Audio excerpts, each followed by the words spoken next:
Hello dear students, welcome back to my channel target plus. तो students, इससे पहले हम लोगों ने सेंटेंस के बारे में पढ़ चुका था, सेंटेंस होता क्या है। तो स्टूडेंट्स, आज हम लोग का एक छोटा सा टॉपिक है जो कि है नरेशन, जो कि हमारे बोर्ड के पॉइंट ऑफ व्यू से बहुत ज़्यादा इंपॉर्टेंट है। ये जो हम लोग का टॉपिक है नरेशन, क्या होता है नरेशन? इसको हिंदी में बोलते हैं कथन। क्या बोलते हैं भाई? कथन। ये जो हम लोग का टॉपिक है नरेशन, ये हमारे बोर्ड के पॉइंट ऑफ व्यू से, चाहे क्लास 10th हो या फिर 12 हो, यूपी बोर्ड के class 10th as well as 12, दोनों बहुत ही कॉमन बात है, दोनों में आता है। और यहाँ तक कि ये सीबीएसई बोर्ड के एग्जाम जो होता है, CBSE board class 10th and 12th, इसमें भी मेजर रोल प्ले करता है, जिसमें इसका ज्यादा मेजर होता है क्लास 10th में। सीबीएसई बोर्ड में क्लास 10th में इसका बहुत ज्यादा रोल होता है। ठीक है, तो आज हम लोग ये छोटा सा टॉपिक जो है नरेशन, ठीक है, छोटा सा टॉपिक है नहीं लेकिन फिर भी है, पढ़ेंगे इसको नरेशन के बारे में। ठीक है, नरेशन जो स्टूडेंट्स बहुत ज्यादा सिंपल टॉपिक है। इसमें क्या होता है, बहुत लोग डरते हैं यार कि ये है वो है वगैरह वगैरह। मैं बोलता हूँ कुछ नहीं, ठीक है, लेकिन हाँ इतना करना होगा आपको कि नरेशन पढ़ने से पहले भाई अब सेंटेंस के बारे में क्लियरिंग कर रही है पूरा एकदम। सेंटेंस क्या होता है, सेंटेंस में असर्टिव सेंटेंस क्या होता है, इंट्रोगेटिव क्या होता है, इंपरेटिव क्या होता है, ऑब्जेक्टिव क्या होता है, एक्सक्लेमेटरी होता है, एंड फाइनली इसके बाद आपको टेंस के बारे में जानकारी होनी चाहिए। ठीक है, अगर हमारा सेंटेंस एंड टेंस क्लियर है तब हम नरेशन को आराम से पढ़ सकते हैं, हमें कोई दिक्कत नहीं होगा। तो स्टूडेंट्स, जिन लोगों ने सेंटेंस के बारे में नहीं पढ़ा है, मैं सजेस्ट करूंगा कि मेरे पिछले वीडियोस में जाएं और वो लोग सेंटेंस के बारे में पढ़ लें। ठीक है, तो चलिए स्टूडेंट्स, आज का जो हम लोग का टॉपिक है नरेशन, इसको हम स्टार्ट करते हैं। नरेशन होता क्या है, इस कैसे आता है एग्जाम में, कितने टाइप से क्वेश्चंस बनता है एग्जाम बेस्ड, ठीक है, इसको देखा जाता है। ठीक है स्टूडेंट्स, तो नरेशन एक्चुअली होता क्या है? नरेशन का मतलब होता है कथन। क्या होता है? कथन। अब ये कथन करता क्या है भाई? कथन का मतलब ये कथा कहना नहीं यार, इस लोग होता है ना, पंडित जी लोग आते हैं, मैं कथा के जाते हैं वगैरह, वो वाला कथन नहीं है, यहाँ पर कथन है। ठीक है, अब कथन का मतलब होता क्या है? कथन का मतलब होता है स्पीकर। क्या होता है? स्पीकर। स्पीकर मीन्स वक्ता। ठीक है, कथन का मतलब क्या है? किसी की बातों को सुनना और सुनकर अपनी भाषा में समझना, या फिर किसी स्पीकर की बातों को समझना, क्या कहलाता है? कथन। क्या कहलाता है? कथन। ठीक है, तो जो नरेशन है, नरेशन को होते हैं दो काइंड्स। कितने होते हैं स्टूडेंट्स? दो काइंड्स। एक होता है डायरेक्ट नरेशन, एक होता है डायरेक्ट नरेशन, और एक होता है इनडायरेक्ट नरेशन। एक होता है डायरेक्ट नरेशन और एक होता है इनडायरेक्ट नरेशन। डायरेक्ट नरेशन को ही हम लोग बोलते हैं डायरेक्ट स्पीच। क्या बोलते हैं students? Direct speech. Indirect narration को हम लोग बोलते हैं इनडायरेक्ट स्पीच। क्या बोलते हैं? Indirect speech. समझ रहा है? डायरेक्ट नरेशन को ही डायरेक्ट स्पीच बोलते हैं और इनडायरेक्ट नरेशन को इनडायरेक्ट स्पीच बोलते हैं। कभी कभी आपके बुक्स जो होता है, बुक्स में इसको नरेशन न लिखकर केवल डायरेक्ट एंड इनडायरेक्ट स्पीच के नाम से भी आ जाता है, या फिर कभी कभी इसको रिपोर्टेड स्पीच के नाम से भी क्वेश्चन इस पर आता है। तो इसका मतलब ये नरेशन ही है। ठीक है स्टूडेंट्स, अब देखते हैं डायरेक्ट स्पीच क्या होता है और इनडायरेक्ट स्पीच क्या होता है।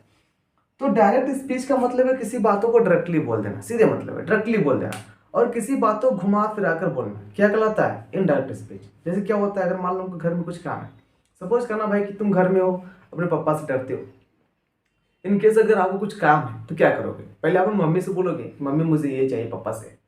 ठीक है, तो मम्मी तुम्हारी उठेंगे पापा के पास। ये देख लो भाई, सपोज करो तीन लोग हो, ये तुम हो, तुम्हारे पापा हैं, तुम्हारी मम्मी। ठीक है भाई, यू, आपकी मॉम एंड योर फादर, पापा। ठीक है, कोई दिक्कत नहीं हिंदी में के तो।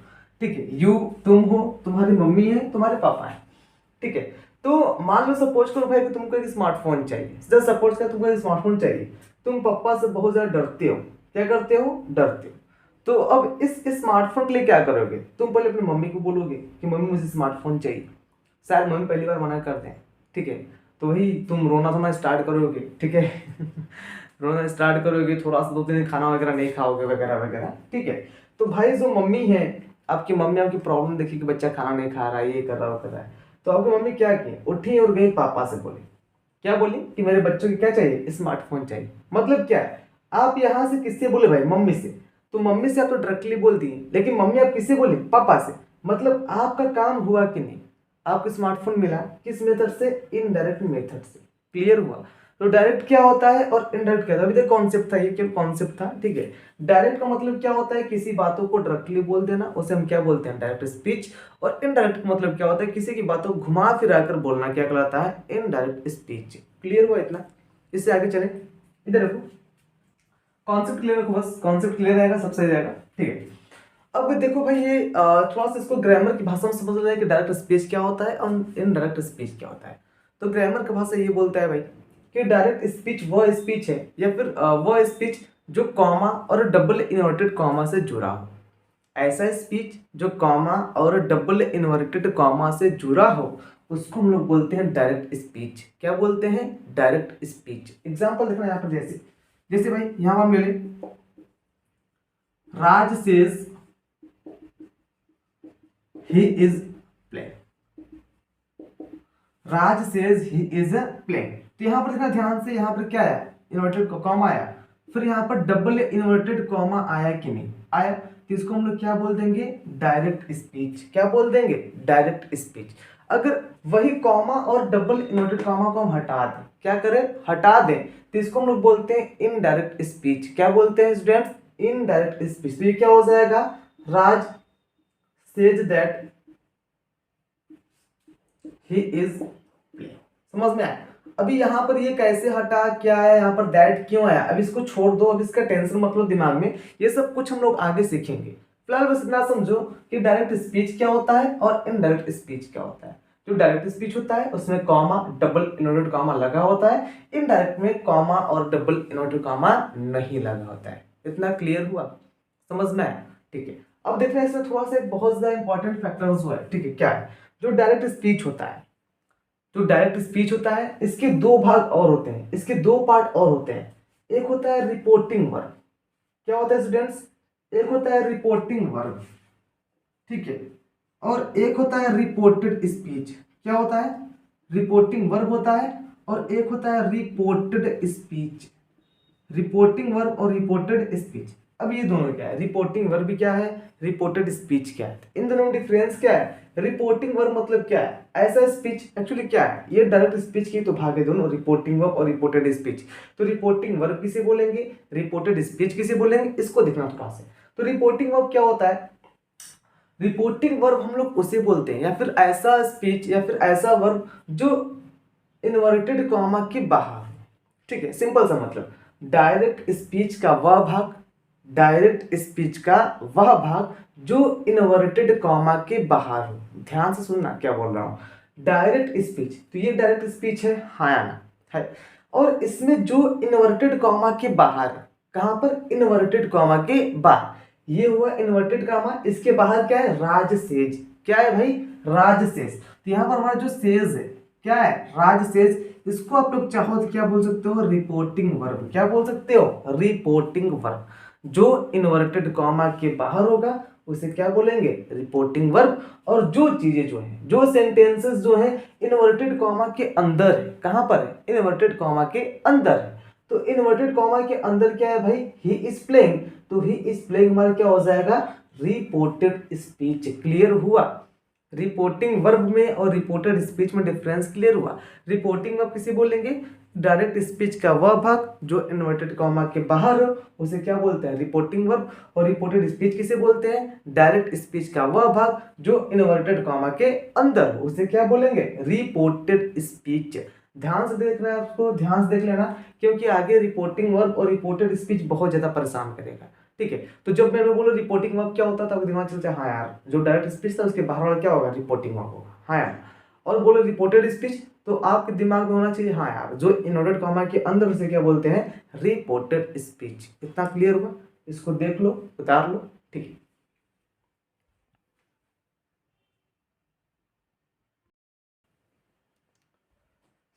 आई होप स्टूडेंट्स कि आप लोग को डायरेक्ट स्पीच और इनडायरेक्ट स्पीच समझ में आया होगा, रिपोर्टिंग वर्ब और रिपोर्टेड स्पीच क्या होता है भी समझ में आ गया होगा। तो चलो चलते हैं थोड़ा सा उससे आगे, देखते हैं कि उसके आगे क्या हम लोग को पढ़ना है, ठीक है। तो आपको जो हम नरेशन पढ़ाएंगे, नरेशन जो हम लोग को पढ़ना है जो हमारे सिलेबस में है वो है अकॉर्डिंग टू सेंटेंस। क्या है, अकॉर्डिंग टू सेंटेंस। तो जो सबसे पहला हम लोग पढ़ेंगे, जो नरेशन को पढ़ना है, किसके अकॉर्डिंग पढ़ना है, अकॉर्डिंग टू सेंटेंस। किसके अकॉर्डिंग पढ़ना है, अकॉर्डिंग टू सेंटेंस। सेंटेंस के अकॉर्डिंग हम लोग को नरेशन पढ़ना है। और आप लोग को ये अच्छी तरह से पता है जो सेंटेंस होता है, सेंटेंस क्या होता है, ठीक है, सेंटेंस क्या होता है। और आप लोग को ये भी पता है कि सेंटेंस के कितने काइंड्स होते हैं, ठीक है। तो सेंटेंस कितने काइंड्स होते हैं स्टूडेंट्स? 5 काइंड्स होते हैं। कौन कौन से होते हैं भाई? पहला होता है असर्टिव, हाँ या ना, पहला होता है असर्टिव सेंटेंस। सेकंड क्या होता है भाई? इंट्रोगेटिव होता है, इंट्रोगेटिव सेंटेंस। थर्ड होता है इंपरेटिव सेंटेंस। फोर्थ होता है ऑप्टेटिव सेंटेंस। एंड जो लास्ट होता है उसको हम बोलते हैं एक्सक्लामेटरी सेंटेंस। क्या बोलते हैं स्टूडेंट्स? Exclamatory sentence. और इन्हीं पांचों सेंटेंस के अकॉर्डिंग, इन्हीं पांचों सेंटेंस के अकॉर्डिंग हम लोगों को नरेशन भी पढ़ना है। आगे हम लोग पढ़ेंगे वॉइस, जो वॉइस पढ़ेंगे वो भी इन्हीं पांचों सेंटेंस के अकॉर्डिंग वॉइस भी होगा। और आप लोग को पता होगा स्टूडेंट, जो असर्टिव सेंटेंस, मैं इसके पहले वीडियो बना चुका हूं कि असर्टिव सेंटेंस के 2 काइंड्स होते हैं। एक होता है सिंपल सेंटेंस और एक क्या होता है भाई? Negative sentence. क्लियर है? सिंपल सेंटेंस और क्या होता है? Negative sentence.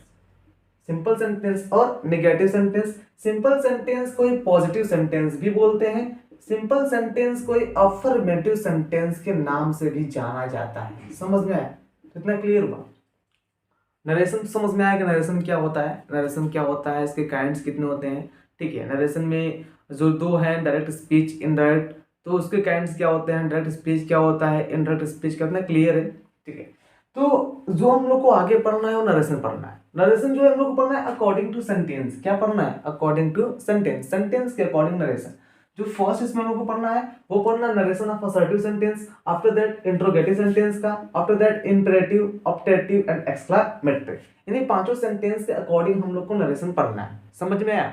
ठीक है। तो हम लोग एक एक कर कर स्टार्ट करेंगे, ठीक है, देखेंगे एक एक करके। बहुत ज्यादा सिंपल है, बहुत ज्यादा कठिन नहीं है, ठीक है। और हाँ स्टूडेंट्स, ये जो सेंटेंस के अकॉर्डिंग हम नरेशन पढ़ेंगे, 5 सेंटेंस के अकॉर्डिंग, पांचों सेंटेंस का नरेशन जो होगा सबके लिए रूल्स अलग अलग होगा। असर्टिव कुछ और होगा तो इंट्रोगेटिव कुछ और होगा, इंपरेटिव का कुछ और, ऑप्टेटिव कुछ और एक्सक्लेमेटरी का कुछ और होगा। आई होप आपको इतना समझ में आया। इसको भी इतना उतार लीजिए आप लोग, फिर आगे चलते हैं हम लोग।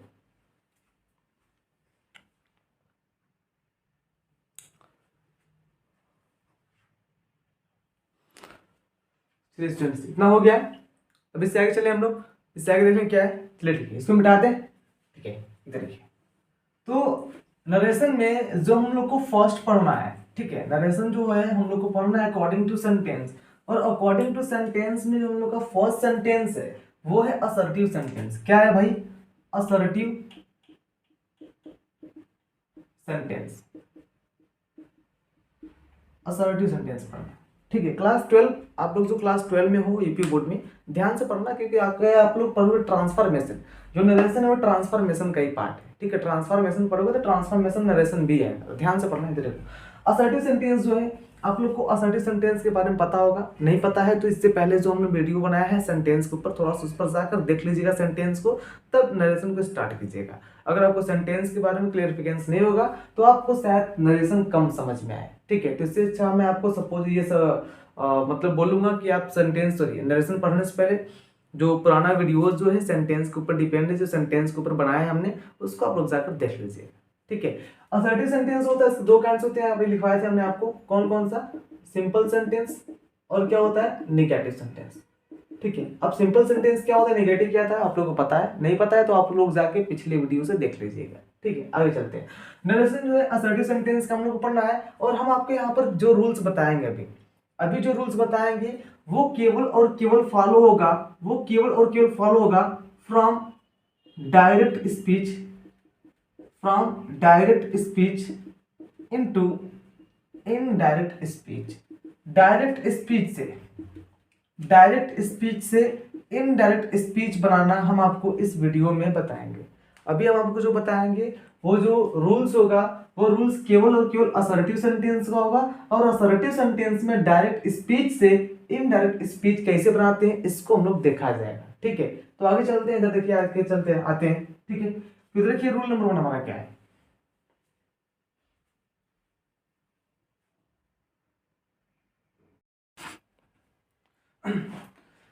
चलिए स्टूडेंट्स, फाइनली हम लोगों ने तो पढ़ लिया कि नरेशन होता क्या है, कितने काइंड्स हैं, ठीक है, नरेशन कितने सेंटेंस के अकॉर्डिंग पढ़ना है, ठीक है। तो स्टूडेंट्स हम लोग को रूल्स है, आज हम लोग पढ़ेंगे फर्स्ट, वो पढ़ेंगे असर्टिव सेंटेंस। क्या पढ़ेंगे students? Assertive sentence, narration of assertive sentence. और एक चीज ध्यान देना स्टूडेंट्स, मैं आपको जो भी आगे रूल्स बताऊंगा, असर्टिव सेंटेंस को 7 रूल्स है, और जो भी 7 रूल्स में आगे आप लोग को बताऊंगा ये केवल और केवल फॉलो होगा असर्टिव सेंटेंस के लिए, ठीक है। तो चलिए देखते हैं इसमें रूल्स क्या है। तो स्टूडेंट्स इसमें रूल नंबर 1 क्या है, देखना ध्यान से। इसमें रूल नंबर 1 क्या है? रूल नंबर 1 क्या है भाई? इसमें देखो असर्टिव सेंटेंस में क्या है, अगर रिपोर्टिंग वर्ब के बाद, किसके बाद स्टूडेंट्स? अगर रिपोर्टिंग वर्ब में, अगर रिपोर्टिंग वर्ब में, रूल नंबर क्या है? अगर रिपोर्टिंग वर्ब में, रिपोर्टिंग में मतलब क्या, जो इन्वर्टेड कॉमा के बाहर है डायरेक्ट स्पीच का, ठीक है। तो अगर रिपोर्टिंग वर्ब में स्टूडेंट्स क्या है भाई, से आए, सेज आए या फिर सेड आए, क्या है, से आए, सेज आए या सेड आए, और इसके बाद कुछ भी ना आए, तो हम लोग से को से में चेंज करेंगे, से को सेज में, और सेड को सेड में, ज्यों कहते हैं क्या करेंगे स्टूडेंट्स? उतार देंगे। एग्जाम्पल देख लो यहाँ पर, जैसे सब क्या है, Ram says I am playing, Ram says I am playing. तो स्टूडेंट्स हम बताया क्या आपको पिछली वीडियो में, इसको हम लोग क्या बोलते हैं? रिपोर्टेड स्पीच, हाँ या ना? इसको बोलते हैं रिपोर्टेड स्पीच, और इसको क्या बोलते हैं भाई? रिपोर्टिंग वर्ब, हाँ या ना स्टूडेंट्स? रिपोर्टिंग वर्ब बोलते हैं। और हमको रूल लगाना कि इसमें रिपोर्टिंग वर्ब। अब ध्यान देना स्टूडेंट्स, यहाँ पर सेज के बाद कुछ आया क्या? सेज के बाद यहाँ पर कुछ नहीं आया, तो यहाँ क्या करेंगे? राम का राम और सेज का सेज, इसके बाद अभी क्या होगा हमको पता नहीं है। समझ में आया क्या? नहीं समझ में आया? चलो कोई दिक्कत नहीं, एक रूल और रखते हैं, एग्जाम्पल और रखते हैं। देखो यहाँ पर जैसे सेकंड एग्जाम्पल क्या है, देखना यहाँ पर ध्यान से। जैसे हम बोल रहे हैं, he said she was playing, he said she was playing. तो स्टूडेंट्स यहाँ पर देखो क्या आया? सेड आया, आया कि नहीं? और सेड के बाद कुछ आया क्या? नहीं। तो यहाँ पर क्या हो जाएगा? ही का ही हो जाएगा, सेड का सेड, इसके आगे क्या होगा अभी हमको पता नहीं। समझ में आया क्या? समझ में आया तो इसको उतार लो, देख लो, ठीक है।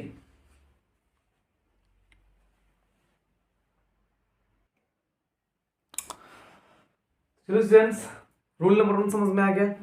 चलते हैं हम रूल नंबर 2 को देखते हैं। रूल नंबर 2 क्या है? इसको मिटा दें, इधर देखो, रूल नंबर 2, ठीक है। अब रूल नंबर 2 को थोड़ा समझने से पहले एक चीज देख ले रहे हैं। रूल नंबर 2 को समझने से पहले एक चीज देख ले रहे हैं। देखो क्या है यहाँ पर, हाँ देख लो रूल नंबर 2 क्या है यहाँ पर। रूल नंबर 2, रूल नंबर 2 क्या है भाई? जो हम बता रहे हैं रूल, आपके असर्टिव सेंटेंस के लिए फॉलो, ठीक है। अगर कब, जब रिपोर्टेड स्पीच में, किसमें भाई? रिपोर्टेड स्पीच में असर्टिव सेंटेंस रहेगा, तभी ये वाला रूल इसमें अप्लाई होगा। समझ में आया? इधर देखो रूल नंबर 2 क्या है यहाँ पर, देखना ध्यान से। क्या है? अगर रिपोर्टिंग वर्ब में, किसमें स्टूडेंट्स? अगर रिपोर्टिंग वर्ब में सेम वही रूल है, क्या आ जाए? से, सेज या फिर सेड के बाद टू आ जाए, क्या आ जाए? टू, से टू हो जाए, सेस टू हो जाए और सेट टू हो जाए, तो क्या करना है? से टू को चेंज करेंगे टेल्स में, सेस टू किसमें जाएगा? टेल्स, और सेट टू किसमें जाएगा? टोल्ड। क्लियर हुआ? अगर रिपोर्टिंग वर्ब से, सेज और सेड के बाद टू आ जाए, क्या आ जाए? टू, तो से टू को हटाकर टेल, सेस टू हटाकर टेल्स, सेट टू हटाकर टोल्ड में हम लोग क्या करेंगे? चेंज कर देंगे। यहाँ पर इसका भी एग्जाम्पल देख लो क्या है। जैसे यहाँ पर आ जाए, Ram says to me I am playing, Ram says to me I am playing. तो आई एम प्लेइंग क्या है? असर्टिव सेंटेंस है, हाँ या ना? तो असर्टिव सेंटेंस का रूल लगेगा, ठीक है। यहाँ पर देखो ध्यान से स्टूडेंट, सेज के बाद क्या आया? टू आया।